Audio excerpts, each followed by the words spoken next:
안녕하세요. 2024년 11월 15일 금요일입니다. 오늘 함께 묵상하실 말씀은 디모데후서 2장 14절부터 26절까지의 말씀이고요. 제목은 자신을 드리라, 자신을 지키라입니다. 디모데 전후서를 묵상하고 있는데요. 디모데 전후서는 바울의 영적인 아들 디모데에게 목회적인 가르침을 주기 위해서 쓴 책이라고 해가지고 목회 서신이다 이렇게 말하죠. 1장에서는 영적인 아버지 바울이 옥에 갇혀서 사형 집행을 앞두고 있고 에베소 교회의 여러 가지 어려운 상황들로 인해서 탈진과 두려움 가운데 빠져 있는 디모데를 격려했습니다. 2장 14절부터는요. 목회적인 권면을 구체적으로 이어주네요. 먼저 변론을 그치고 진리를 드러내도록 해야 한다 가르쳐 줍니다. 에베소 교회는 말이 많은 교회였습니다. 그래서 갈등이 깊어지고 말다툼까지 하기에 이르게 되는 거예요. 말다툼은 갈등을 증폭시켜서 관계를 깨고 감정을 상하게 하면서 공동체를 흔들게 되는 것이죠.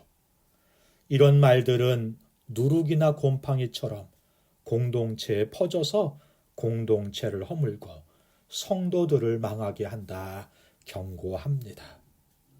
바울은 이런 상황 속에서 어떻게 해야 한다고 말씀하는가? 한번 함께 살펴보죠. 먼저 진리를 바로 드러내야 한다 가르쳐 줍니다.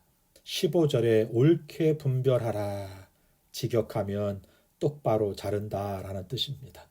말씀을 바르게 해석한다는 것이죠. 목회자의 제일된 사명은 하나님의 말씀을 옳게 분별하고 맡기신 성도들을 먹이고 인도하는 것이라고 할 수 있겠습니다. 둘째, 단호하지만 온유함으로 가르치라 권면합니다. 가르치는데요.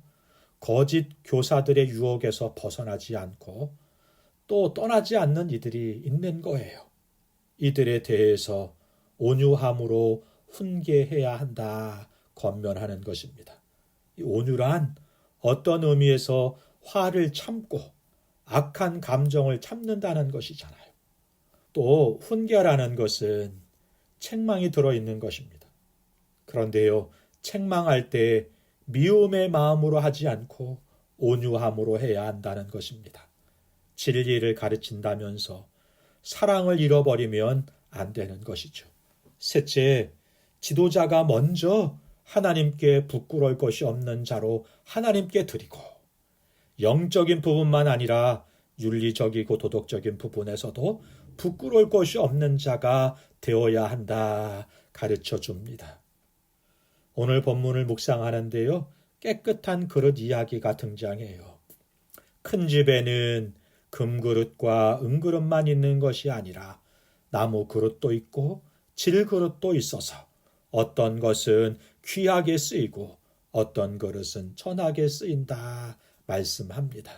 그런데 여러분, 어떤 그릇이 귀하게 쓰일까요?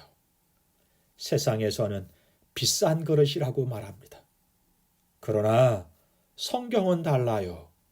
성경은 비싼 그릇이 귀하게 쓰이고 값싼 그릇이 천하게 쓰인다고 말씀하지 않습니다. 21절에 그러므로 누구든지 이런 곳에서 자기를 깨끗하게 하면 귀히 쓰는 그릇이 되어 거룩하고 주인의 쓰심에 합당하며 모든 선한 일에 준비함이 되리라. 성경은 분명하게 자기를 깨끗하게 하면 귀히 쓰는 그릇이 된다 말씀한다는 것입니다. 무슨 그릇인지가 문제가 아니라 깨끗한가, 정결한가, 거룩한가, 그렇지 않은가가 문제인 것입니다. 그런데 우리는 내가 무슨 그릇인가에 집중해요.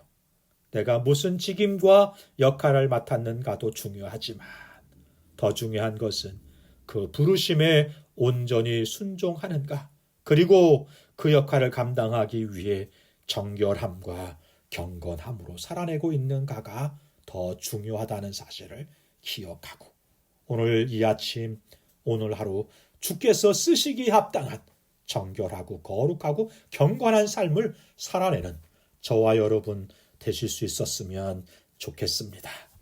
기도하겠습니다. 좋으신 하나님 아버지, 거짓 교사들과 거짓 가르침이 판을 치는 세상에서 진리의 말씀을 옳게 분별하고 정결하고 경건함으로 살아내서 하나님께 인정받는 자가 되고 이웃과 공동체가 논쟁과 잡담에 빠져 갈등과 상처와 분열에 빠지지 않게 온유와 인내로 가르치고 인도하는 리더가 되고 섬기는 자가 되므로 진리의 말씀 안에서 교제하는 공동체가 되게 하옵소서. 그런 성도가 되게 하여 주옵소서. 그런 하루가 그런 우리 인생이 되어지게 하여 주옵소서. 예수님의 이름으로 기도하옵나이다. 아멘. 감사합니다.